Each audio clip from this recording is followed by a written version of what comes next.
Welcome back, my friends, to Disability Reality Podcast. My name is Melanie Rivera-Waldman, and if you're new here, thanks for joining us.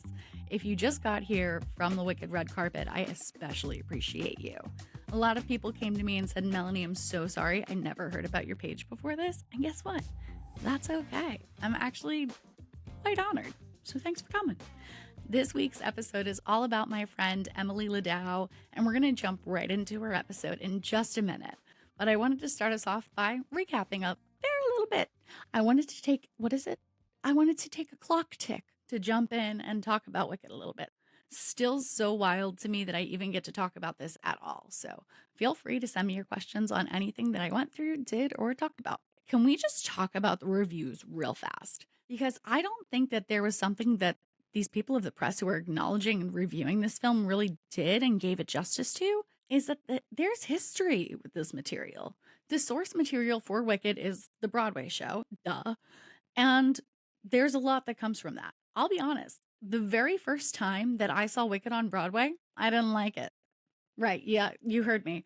We sat in the orchestra, and I was so annoyed because I'd been listening to the sound waves of Idina Menzel and Kristen Chenoweth and just dreaming about the vocals going hard, especially on like As Long As You're Mine and For Good and all of those things. And it didn't slap for me, unfortunately. The first time, funny enough, I was non-disabled, so there was an element I did not appreciate, especially about Nessa Rose.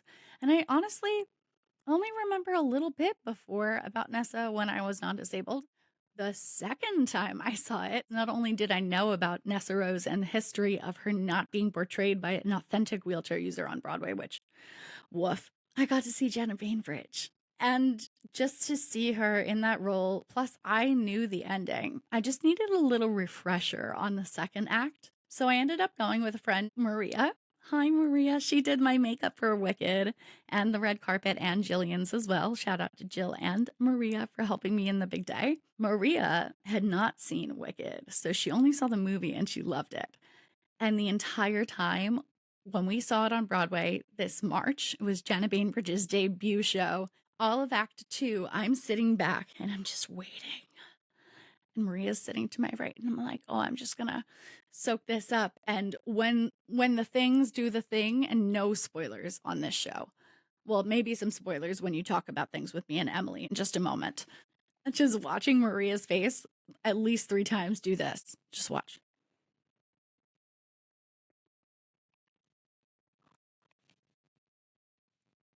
Just chef's kiss.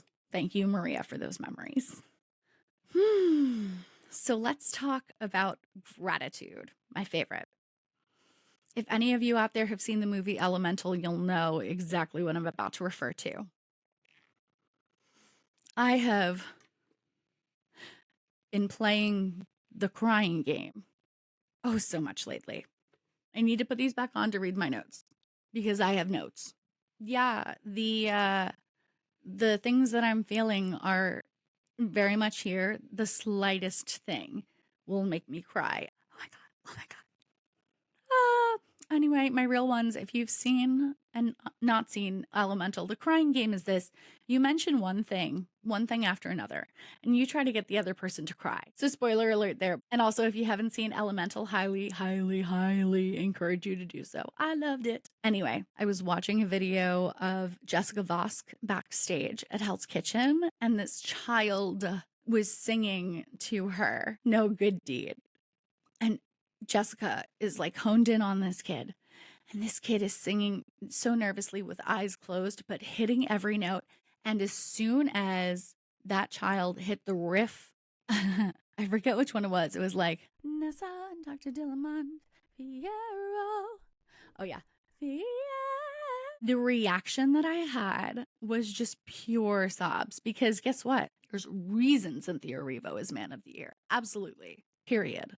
You're about to see me lose at the crying game. Talking about today's guest. Spoiler alert, you're gonna see it happen toward the end of this episode. Yeah, watching this episode back was hard for me not to tear up with, so I'm really appreciative of Emily. In this interview, you're gonna hear us talk about her book, Demystifying Disability, as well as some other topics, including marriage, a little bit of Wicked spoilers like I might have said, I didn't give myself a visual description for today about the rainbow checkerboard jumpsuit. I'm wearing a tan long sleeve under that. I have a silver necklace on that's been glistening in the light this whole time. It says Adapting, which is my brand for my yoga business. You'll hear me talk about my prosthetic and some content, so be sure to follow me on Instagram, TikTok, all of the above at Where's Waldman, and follow the page for the podcast at Disability Reality. And since I just mentioned adapting, follow Adapting Yoga while you're at it. I don't know. And yeah, talking back to myself this time last year, launching this podcast, I'm just so grateful to have you all here. You can hear a little bit more about that at the end of this episode. I'll put the rest of this in there so you can just dive in with Emily. Over to you, my girl. Okay, so hi, I am Emily Ladau. I use she, her pronouns. I'm a white woman, have brown hair pulled back, wearing gold headphones, big purple glasses, and a tank top with like a leopard print situation on it. The thing that you are not able to see in the screen is that I am a wheelchair user, and that is why I do what I do. I am incredibly passionate about all things disability, activism, and education. And I am the author of a book called Demystifying Disability. And that's me. Yay! Oh, I'm so excited you brought up your book because I do want to dive into that. If you haven't met me before, on some of my other podcasts, I failed at doing visual descriptions, so I'm doing my best today to get better at that. I'm a right arm amputee below the elbow. I have olive brown skin and it's kind of glistening today because it's summertime, it's the end of summer, and I'm sweaty. So we are just glowing today. I wear a black v-neck top button down. It's gauze, and I have on a necklace from my friend Brandon. He goes by Braun Bermudez. And I have brown glasses that are kind of translucent with my hair pulled up in a bun. It's curly. I have black headphones on, and I like to talk with my hands. So I'm using my hand to conduct my speech at this moment. And if you haven't gotten to jump into Disability Reality, we talk about all things to do with disability, but also the things that have absolutely nothing to do with disability. So that's what our conversation is also going to be about today. I do want to talk about Demystifying Disability because it's one of my favorite books to recommend when people are like, what is some literature? If I've never met a disabled person before, if I want to get to know how I can lead conversations better, like Melanie, what is, and I say, let me stop you right there. Here's the link to the Amazon, and I believe you're also on Audible. Is that correct? You're an You are audiobook. right. Are you the announcer for it? I am. And it's so funny because I got a comment the other day that someone is not an audiobook person, but they actually enjoyed listening to my narration and they want me to narrate other audiobooks. I Oh. personally like need to turn myself off when I'm talking. I'm like, I can't stand to listen to myself, but I know who really can. But I'm like, I cannot believe you actually want to just listen to me talk, but that is very lovely of you to say. Oh, that's so sweet. Yeah. So I have the physical small print copy. And what I really wanted to bring you on today about was talk about your newest production with your book. Do you want to go ahead and jump in? Yeah, I'm really, really excited because the book just came out in large print. And I'm feeling like this definitely should have happened when it was first released, but better now than never. Mm-hmm. And the priority for me has always been how can I create as much accessibility as possible with a book that is about disability and accessibility. And so the first thing that I decided to do was to not have it produced in hardcover Mm. because hardcover makes books so much more expensive. And so we went right to paperback. And so that made it a little bit more financially accessible. I was very thoughtful about how we could create access in a way that feels like approachable and friendly and like, hey, here's, a fun cover and here's a really readable font and things like that. So for me, the whole ethos of the book is about making it accessible, but then the large print adds another dimension to that. Absolutely. I love that you brought up the cover too. I think you had said, like, I remember reading about it when it came out. A friend of yours had done the cover, and it's, if you're unfamiliar with the cover, it's a teal background with these cartoon drawings of people with all disabilities. One of them being you. You're on the cover. You're hidden in there like a little Where's Waldo, which I love. Oh, you noticed the Easter egg. Okay, yes, I'm on the bottom. I think you might have pointed it out at some point, and I was like, oh my gosh, because I think I was wondering, like, oh my God, is Emily a part of this? And you were like, yeah, she is. But I remember also Imani Barbarin was on there too. I'm trying to think of like some other creators who are in the disability space who were on there. But this was, what year did it come out? Do you remember the year it was published? 2021. A pandemic baby in its own right. Yeah. Oh my God. It was my pandemic baby. Oh, Thank you for noticing. Oh, you're so welcome. Honestly, there are so many pandemic babies in real life that honestly, whatever comes out of the pandemic at this point is a pandemic baby, because we all had that time. And I still think of it like everybody else had to experience disability. Like they had to take it on without even like trying it. I think at that point for me, I acquired my disability.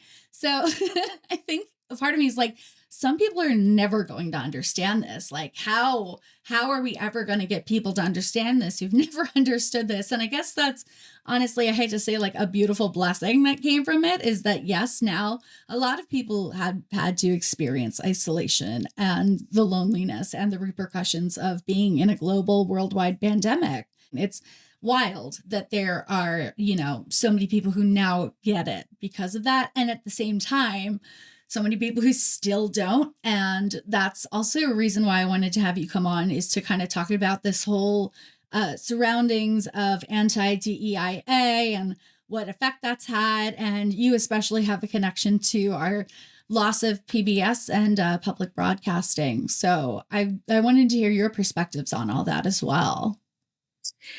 Yeah, I think I have just noticed that people are so afraid of talking about disability now, because it used to be, oh, I'm afraid of getting it wrong. And now it's, oh, I'm afraid that I'm going to get in trouble and lose funding if I talk about it. And so there's this really weird shift that I'm grappling with, because for so long I was trying to make people feel better about even talking about disability in the first place, because they cared about it and didn't want to make a mistake. And now I do believe that people still care, but I also think that there's been this big shift in the direction of, I still care, but I can't talk about it because there's funding on the line. My job is on the line, Mm-hmm. right? So I've been encountering a lot of that. And I think that people fail to realize that the terms diversity, equity, and inclusion are not these controversial things. Diversity is a fact. We are diverse simply by nature of the fact that all of us exist.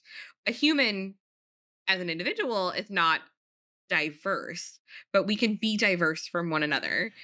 And then equity is simply ensuring that everybody has access to what they need to thrive, and that looks different for different people. And then inclusion means allowing everyone space to be part of the equation. And for that matter, not having someone who is doing the allowing in the first place, because we're all Mm-hmm. on the same playing field. So, none of these things are things we should be afraid of. And then a lot of people also add the A to DEIA, accessibility. And again, sounds like a big scary word, I guess, to some people, but it's really just, hey, let's make environments work for everybody. And so it's been a tough shift to watch, but I also do believe that there are people who still care deeply about it. But when funding is on the line, you end up having to make the decision that you will find another way into the conversation. Hmm. But then sometimes funding is on the line regardless. And that's really what's happening right now with the Corporation for Public Broadcasting and Public Media. And I guess what you were alluding to is that when I was a little girl, I had the opportunity to appear on some episodes of Sesame Street. And so I really have just felt firsthand the impact of what it means to see and be seen in the media as a disabled person. And cutting funding for that is devastating.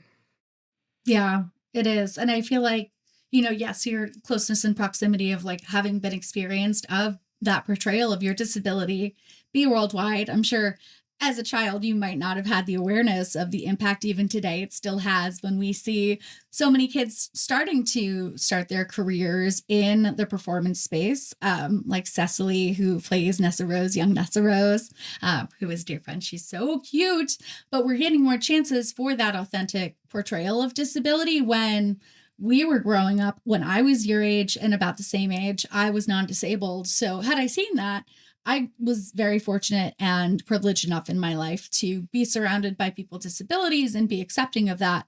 But there were other households that weren't so much and really didn't have an awareness of it. And you're right. It's sad now to see that in a professional stance and in these corporations that the funding is what's on the line because of having DEIA in our literature of what our mission statements are, from everything to people on LinkedIn having that be in their little bios.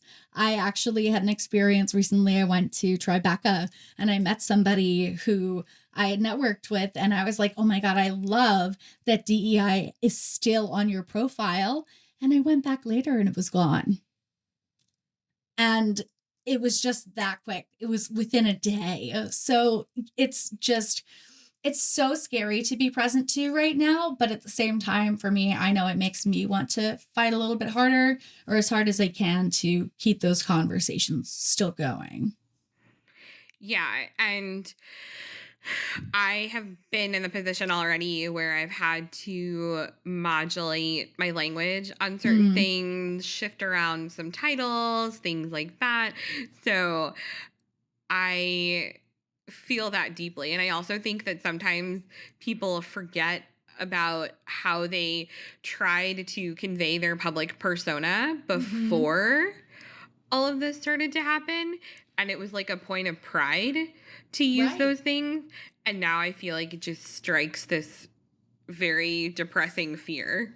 Oh, absolutely. Yeah, it's just a complete 360 on where we were with talking about disability pride. And I still do feel it, but I think that this year, the timing of it being like 3 days into Disability Pride Month, it was announced that cuts to Medicaid were being implemented. So I think there was this cultivated shift of what even is disability pride if now our access to healthcare is put on the line. I'm not somebody who's had to be on Medicaid, but I'm eligible. And even that to me is like, do I want it? It would help me in many ways to be able to be on Medicaid. But I think right now for me, the emotional strain of that is a lot more terrifying than actually applying and being on it. Because now, I was telling you before we jumped on the podcast, I'm personally getting ready to go do some advocacy at scheduled events in Washington, D.C. But some of the people I'm organizing with, and with good reason, are afraid to be in that area because now the government is being taken over. I'm sorry, the police department has been taken over by the government. So it's a really scary time to just be a part of the minority. But I loved what you were saying about DEIA. People have it as this like scary term, like it's going to crawl out from under your bed. But diversity in a room of disabled people, the one non disabled person, you are our diversity hire. I mean, look, it's all about the context that you're in, right? I think that it's so interesting to think about what if disabled people were the majority. But I also think we're not so far off from that because with 1 in 4 people at least being disabled in the United States and more than a billion people around the world, we are at least the world's largest minority. And that counts for something. It better. It better count for something.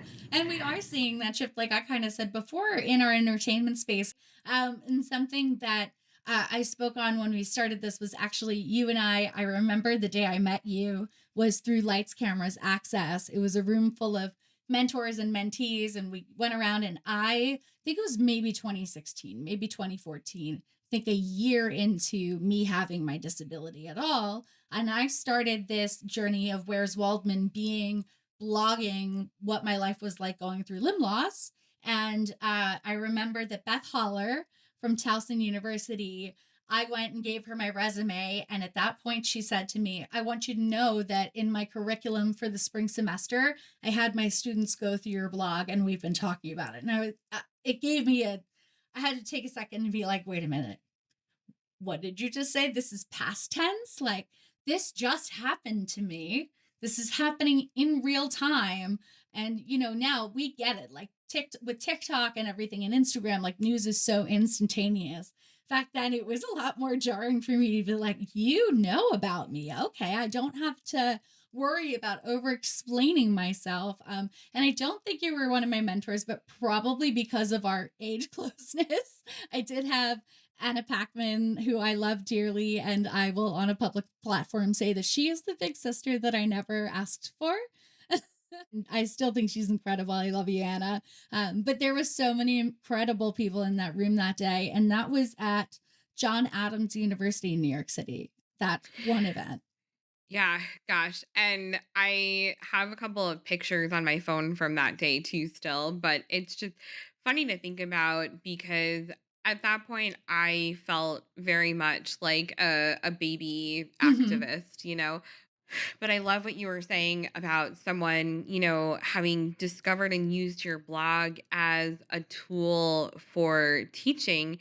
And that makes me think of the first time that somebody discovered something that I had written who was not a person who I had ever engaged with Wow. before. I started blogging in 2013 and I always like to joke I was writing for myself and maybe my family. Like if my mom read it, cool, I'd be happy. And then one day I had a woman who I don't know how she came across the blog, but she commented on it and let me know that what I had written resonated with her as someone who also had a disability. And that was sort of the moment for me that I realized this is really bigger than any one person. This is about recognizing that we're all really hungry for representation. Hmm. We're all really craving to see ourselves and to be heard and to be understood. And that feeling, regardless of whether you have a disability, whether you acquire a disability, it's just a deeply human feeling. Yeah, absolutely. I hear that a lot too. With what I teach with adaptive yoga is people are like, wow, I didn't realize that in just making things easier for myself or not even thinking about the poses, because I don't know how familiar you are with yoga and the practice of yoga, but of the 8 steps and principles, only one of those 8 steps is the physical foundations and movement. The rest is internal work. So when I take that out of the equation, right? Like how different is that? I have no joke been wanting to take one of your classes for the longest time. I'm being very serious. Like every time I see you post about it, or I know one year we put your class offerings in the disability holiday gift guide that I put Yes. together. So I have just been following that part of your journey for a while, and I have yet to ever find myself in a place where I feel like any of these movements for movement, if you want Sure. to call it that, are like Sure. where I belong. So Right. like yoga or like Pilates or something like that. Mhm. I'm just like there's not a home for me here. No, and that's totally valid. And it sometimes gives me the pause to be like, why is somebody who is paraplegic, not that you are, but just specifically different disabilities, why are they going to come to me as an arm amputee, as a girl with chronic illness, when my disability is not a monolith, as you and I know, it is an umbrella. It just rains upon us and the sprinklings go everywhere. Snowflakes, you could even say. We're snowflakes. But it's just so different when our physical foundations are so different that, yeah, I get that apprehension of why I don't see myself in her teaching and her offerings. And I think that's why I don't teach as often as a lot of fitness pros do. I really just do it for, like, I just taught adaptive yoga at the Lucky Finn Project weekend, and it was a room full of arm amputees, which makes sense, right? And a lot of them, what I really liked to hear from the parents was during the pandemic, because they are literal pandemic babies, we love them. They would do at home workouts with mom when they saw her in the living room, like upside down. And that looked like fun, mom. So they got their own introductions to it without the apprehension of being in a physical space or seeing, walking past or rolling past a yoga studio and saying, I don't see myself in that room. There's no space for me in there. Yeah, and I love that. And I think for me, it would just be so powerful to have any yoga teacher who has any kind of apparent disability, because I think that there is that level of understanding that we're coming from the same place. We don't Mhm. share the same disability. We don't share the exact same experiences. Our mobility is different, but there's already thought going into how this can be adapted Mhm. because a disabled person would care about something like that. Yeah, and it's so funny we got on this topic because that wasn't even in my plan of what to talk about, but it Oh. does come back to that.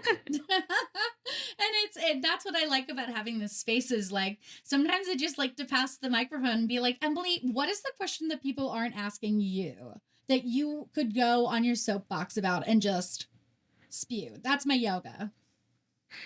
I mean, I think the best times that I've had on podcasts are ones where people are like, let's just talk about being human beings. It's not funny. Disability is a huge part of that, but I just get pigeonholed very often. And Sure. that's because I am a quote unquote professional disabled person. Like everybody in my life likes to joke that that's what I am, just disability 24/7. Yep. And I totally get that. But I think that what gets missed in that is how much I love theater. What gets missed in that is that I really love to build Legos, right? Like Oh, I yeah. mean, yeah, like I am someone who really enjoys peacocks. Like I love peacocks. I They're think I very knew much this my about vibe. you. I Peacock feathers. Peacock feathers is Yes. like a thing for you. I remember Yes, it this. is. Yeah. Yeah. It is a thing. And like it's a thing that people know if they are kind of connected with me in some way. But, those are all things that are not disability related, but they're just part of who I am on top of all of that. Well, a part of me also as a theater major knew this about you, that you were a lover of theater. And I know it always comes back to disability, but I was actually wondering what's out there that you are interested in. I have some things that actually I just heard about that I want to tell you about. But what are some, like, theater things that you are excited about that may be already on stage or coming to the stage? Yeah. So the thing that I was excited about, I didn't even get to see because it was like a one night only thing. But most recently, they did like an ASL version of Waitress, Oh, I and saw the videos. Yes. yeah, yeah, and I had really wanted to see that, and I think that that brings up something for me in like two directions. On the one hand, I really want to see new work being created by disabled people featuring disabled talent. At the same time, I also really, really love when something that's already established is given a disability spin. Ooh. So like when Shakespeare in the Park was doing, oh my gosh, was it like Hamlet, Macbeth, Richard the Othello? Third. Thank you. I was like, what I had a Shakespeare play feeling. was it? I was like, she's talking about Richard the Third right now. Thank you. I was like, let me name Well, yeah. every other play first. Um, It's okay. it had Greg Musgala in it, Mm-hmm. right? And Ali Yay! Stroker. Yeah. So like, and it's so funny because I really did enjoy that production very, very much. But again, like turning some of the disability narratives on its head was really enjoyable for me. Just like getting to engage with a work that I enjoyed, and then Mm. disability was like added on top of it. Or like years ago, Deaf West did Spring Awakening on Broadway, and already was a lover of Spring Awakening, but Mm-hmm. then seeing it in ASL was incredible. I'm so So jealous. I'm so I mean, oh jealous. gosh, I love Spring Awakening. I know. I just, but like this is the thing. Like I think there is joy in two ways. I want to see more things that are like by and for the disability community. I also want to see the works that we all know and love actually having authentic disability representation. And I mean, the obvious thing that I didn't name is Wicked, but obviously that's relevant to the conversation. Shout out to Jenna Bainbridge. I Yeah, love of you. course. Absolutely. And of course Marissa Voti. But yeah, Of course. that is the obvious is right now that's probably the biggest platform of theater that we have right now is, and it's so funny because us theater lovers are like, we knew all along. We've known forever how good this is. Now everybody gets to experience it. I can't. I could go on for days about how excited I am for part 2.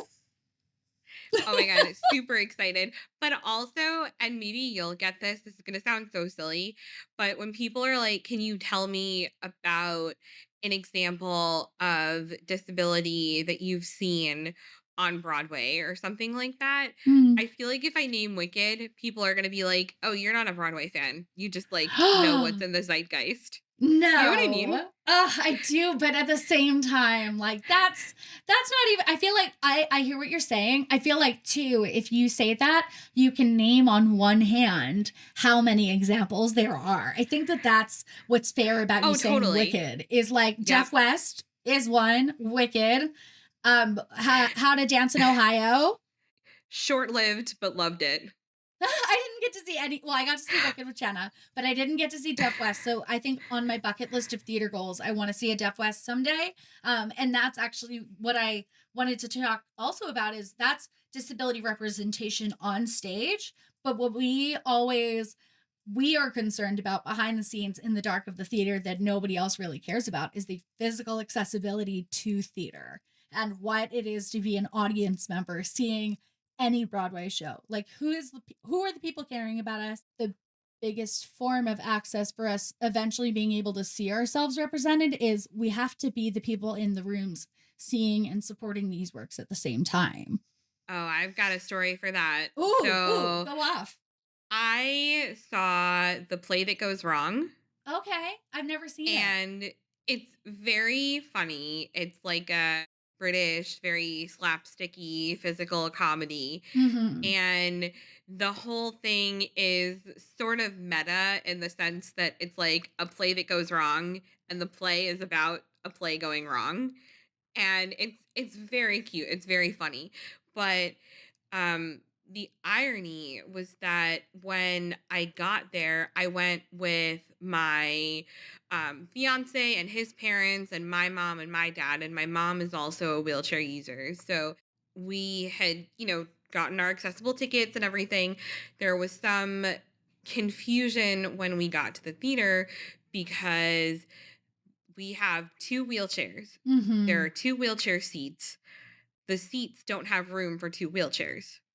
So, like, the spot didn't have room for two wheelchairs. So, Like, we're going back and forth with the ushers. The ushers got management. We had people who were sitting next to us who were like refusing to move, even though all we were asking was like, can we just have a little more room? Like, and I had to laugh to myself because I was like, so does the play that goes wrong start now where things go wrong beforehand? And this is just like, The ADA that goes wrong. yeah, right. Like, this is just the hands on audience experience before the actual show starts. And Wow. it was just like one of those moments where I was like, I'm here because I want to enjoy myself. And immediately the experience is ruined when something like that happens. I mean, obviously, the show was very funny. It Mhm. redeemed itself. Like, we had a good time. But the point is that, you know, it's like every time I go out, it's like the play that goes wrong for me. It's like, what's Girl, going to happen now?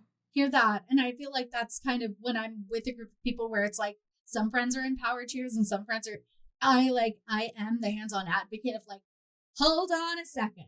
We are trying to live our lives. You need to wait. Like, and I'm physically like blocking things so that my friends Yep. around me can get their basic needs met. And it's not fair for you. It's not fair for us. It's not fair for them. But it's also this kind of thing of what you brought up earlier that I'd love to kind of dive into is like the advocacy fatigue of being the people who have to make the arguments. And I was at Tribeca, and I was doing press for it where they give you screeners and you can watch films ahead of time.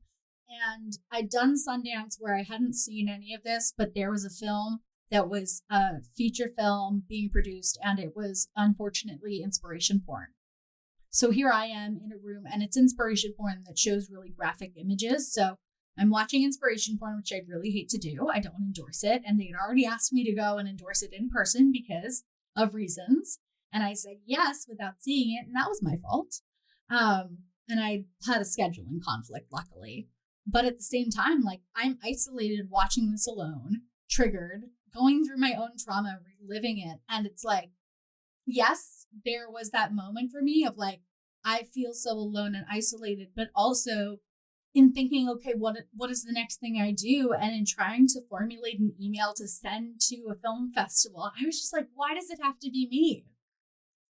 Who says? And it always comes back to us, unfortunately. I feel that so often. Like, am I allowed to take off my activist hat and just enjoy something for what it is? But the truth is that sometimes it's a struggle. Like, in terms of a media example, so, you know, it's not everybody's cup of tea, but I love Gilmore Girls. Okay. I grew up watching Gilmore Girls. I am charmed by it. I watched it with my mom. Like, I know that people are like, love it or hate it. And I totally Absolutely. get that. The more times that I rewatch it, the more annoyed that I get by how frequently there are like disability jokes and fat jokes in there. Oh, Really yes. inappropriate Oh, ones. yeah. Oh. And I mean, that's the case with like a lot of like 90s and early 2000s television. Correct. So, I know that it is a product of its time, but I'm also like, can I just enjoy something because it's like a little good fun? Or Yeah. do I need to like protest it because I'm very angry at the disability jokes that were being made? And, I think part of me is like, well, if you were really a good activist, you would, stop watching it immediately. But I'm kind of like, or I can use it as a jumping off point to be like, this is what not to do. Amen. You brought up the play that goes wrong and the ADA being the issue. Have you heard any discourse about the new Phantom of the Opera immersive experience? Are you familiar with that? No, but okay, I feel like you might have some tea. It's not tea yet, but it's interesting because I only know so much because I don't want spoilers. Let's put it this way. And like I'm very fortunate to have just interviewed Gerard Butler, and I am admittedly a huge Phantom of the Opera fan because I saw him in middle school, and that's what made me fall in love with Phantom was when it came out. I was hooked. So I'm a big fan of the Opera Girlie to begin with. They Hmm. essentially formatted an entire building to be like a walkthrough of the show. So you're walking through the theater and then you're going beneath it and you're like, you're just experiencing the tactile environment. And it is AD accessible. They're still in previews. So I just heard back from their media team and they said, we want you to come when the show is set and solid and booked. Though I am like, they have a Discord for an ADA page where people are able to share their experiences. And what I have heard is that you are assigned somebody who is like your access person for the night and they guide you. And they've said really nice things of like, they made sure that nobody blocked my path, that I was able to see. They offered to carry my cane for me and use their arm because it's like a masquerade, right? Like it's a whole like literal immersive experience. The tickets are the least accessible component of it. Yeah, the tickets are the least accessible component at $250 a pop so far. I'm still interested though. I mean, that is definitely financially not accessible, No. but you have immediately piqued my interest. Because it sounds incredible. And I mean, so a lot of what I do actually, this I don't know if you know, but I do a lot of cultural access consulting. So Amazing. I've worked with different venues, like the Perelman Performing Arts Center in New York City Oh, and the Brooklyn wow. Academy of Music, and the Highline Hell and things yeah. like that on, Highline is so accessible. Hello. yeah, there's like a lot of accessibility work that these entities are doing. And so I've gone in and I've done some work with them at different stages of their processes. And I think it's just about being very thoughtful about how to implement access in a way that Mhm. doesn't take away from the experience because access enhances the experience. Amen. And something that's coming up for me, I don't know if you remember when Sleep No More was Oh like a whole yeah. Yeah, thing that that's everybody talked mhm. about. Yep. Yeah. So I feel like I recall being told that I couldn't do it because it really was not going to be accessible for my power chair. I could be They wrong. did it on Gossip Girl. They accommodated Gossip Girl but couldn't accommodate you. I would be so appalled to hear that. I mean, like, I could be wrong. I really could be, but something is telling me that I wanted to go and that there was some reason that a power wheelchair just was not going to work there. But yeah, I mean, I would love to be part of an immersive theater experience. I've Yes. not really had that opportunity. I mean, about as immersive as I've gotten is going through haunted houses, and those are their own subset of ableist nonsense. So, oh, never again. Never, not for me. I'm not a haunted house girly, but I would go to a musical theater themed Phantom of the Opera house. That's okay Yeah. with me. That's Yeah, scary. of It's course. scary to a degree, though. It could be argued that Phantom of the Opera in itself, like you were saying, argumentatively, facial difference is not the enemy. Um, and Yeah. we don't want to villainize disability, and that is also something Wicked Part 2 I'm interested to see because I don't know if you heard about that they are changing slightly Nessa Rose's story. Have you seen I have you've seen heard Wicked on Broadway in person, yes? multiple times. Yeah. Okay. I was like Of so course. I saw it Of course. once in high school and forgot about like I knew the music from part 2, but I forgot how the things were doing what they do. So I just saw it when Jenna had her debut and I was like, "Oh, okay, this is," and I was just explaining to a coworker like, "Yeah, I think this is what the change is going to be. Like how do you think they're going to unvilify? What do you think might be the tea there?" Oh my God. Good question. I mean, okay. I feel like I'm of two minds about this because, on the one hand, I think it's really interesting to have an unapologetic disabled villain. Hmm, Um, but I also really hate that um her villain origin story is so related to her disability yeah. and how everybody treats her. Hmm, So I feel like the change though, and I think I should say spoiler, but at this point, like who doesn't know the story of Wicked? sure. I really think it's going to be something to do with the walking. I Mhm. don't know what. I don't think they're going to be like, no, she doesn't like get up again. But I just think that there's going to be something in the framing of that. Yeah. Maybe. I don't know. Before we close out, I wanted to know from you, who are some people in your life that bring you, when you think of disabled joy, or you think of like your career as an activist, though, you're full-fledged human, not just about disability. Are there people in your life who are non-disabled and disabled who have led you to the point of wanting to be an author and an advocate today? I mean, I really gotta give it to my mom. I really do.